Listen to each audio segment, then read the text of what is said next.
This story came to me in a dream last night, vivid, intense, and deeply thought-provoking. In the dream, I could see the horrors of war and how one loses oneself in them. In this dream, music was a means that Jesus used to reach a hardened man. The dream was not political or against any other religion. As such, it is not meant as a political or ideological statement, nor as a commentary on any particular group or conflict. Rather, it is a reflection on redemption, on how even those who have walked the darkest paths can encounter the grace of Jesus and the power of the sacraments in unexpected ways. And so I share this not as history, but as a dream that left me contemplating the power of music, conscience, and the mysterious workings of faith. This is his story. Notorious war criminal executed. Final announcement sparks outrage. Baghdad, Iraq, January 17, 2008.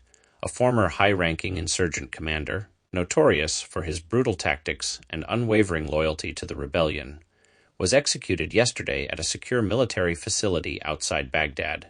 His final moments, however, left officials, guards, and witnesses in shock when he made an unexpected public announcement. Mikhail Mahdi Ivanovich Sokolov, 41, was one of the most feared foreign fighters operating in Iraq, a former commander within a militant network responsible for large-scale attacks across the region, convicted of war crimes, including the execution of surrendering soldiers, the destruction of entire villages, and direct involvement in mass killings. He was sentenced to death by an Iraqi tribunal after a 6-month detention. Born in Grozny, Chechnya, in 1966, Sokolov was the son of devout Communist Party members in the Soviet Union. His parents, staunch atheists, raised him in a home where religion was dismissed as an opiate of the masses. Instead, he was immersed in Soviet ideology from birth, trained to believe in the power of the state and the revolutionary struggle. Yet his parents also insisted on one unusual discipline. He was taught to play the violin from a young age. By the time he was a teenager, his instructors recognized his rare talent. Music became his only solace in an otherwise rigid and ideological childhood. But as the Soviet Union collapsed, so did the world of certainty he had known. In the chaos of the early 1990s, he abandoned music and instead sought meaning in war. He traveled through conflict zones, Chechnya, Bosnia, Afghanistan, fighting for militant causes, though never out of religious conviction. His nickname, Mahdi, was given to him by fellow insurgents in Iraq, a nod to his ruthless efficiency and the reverence he commanded. An unexpected transformation. Despite his reputation as a hardened warrior, Sokolov still carried his violin with him through battle. But he rarely played, and when he did, it was said he played not for joy, but as if exercising something within himself. According to military sources, it was music that ultimately led to an unexpected transformation during his captivity. A U.S. Army chaplain, also a musician, unknowingly set off a chain of events when he played Chopin's Nocturne in E-flat major in the holding area. He immediately recognized the piece and requested to meet the musician, said a military official present during his detention. That conversation changed something in him. For days they spoke, not about war, but about music, about life before all of this. Then they started talking about faith. Following these conversations, Sokolov made an unprecedented decision. He requested a full confession, not only before the tribunal but in a deeper personal sense. Over 3 days he detailed his crimes, revealing atrocities even his captors had not known about. Witnesses described him as a man burdened by his past, yet determined to acknowledge his guilt. A stunning final declaration. On the morning of his execution, as he was asked if he had any last words, Sokolov stunned the gathered officials. "I wanted to announce that this morning I was baptized a Christian," he declared. The room erupted.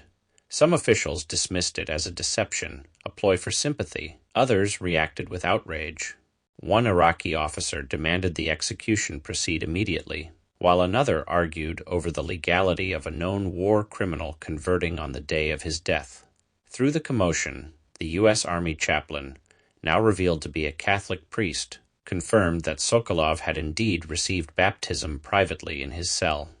When pressed, the chaplain declined to elaborate, saying only that Sokolov had fully professed the Christian faith and had understood the gravity of his choice. Sokolov continued, addressing the room. I had a dream.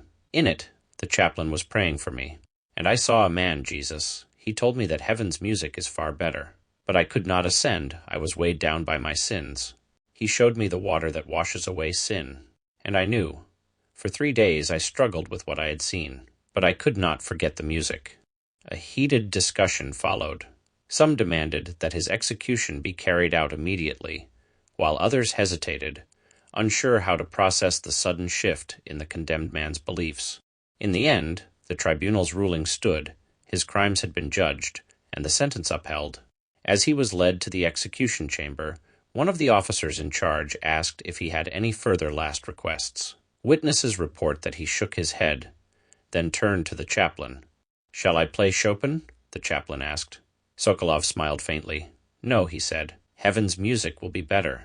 Moments later, he was executed by firing squad. The aftermath, his conversion, has sparked heated debate. Some dismiss it as a final act of manipulation, while others see it as an extraordinary moment of grace. The chaplain, citing pastoral confidentiality, has refused interviews. However, one U.S. official who observed the final hours of Sokolov's life remarked, "Believe what you want, but I have seen many men go to their deaths, and I have never seen one go in such peace." Sokolov's remains will be handled in accordance with Iraqi law. His violin was taken into evidence. Its fate remains unknown.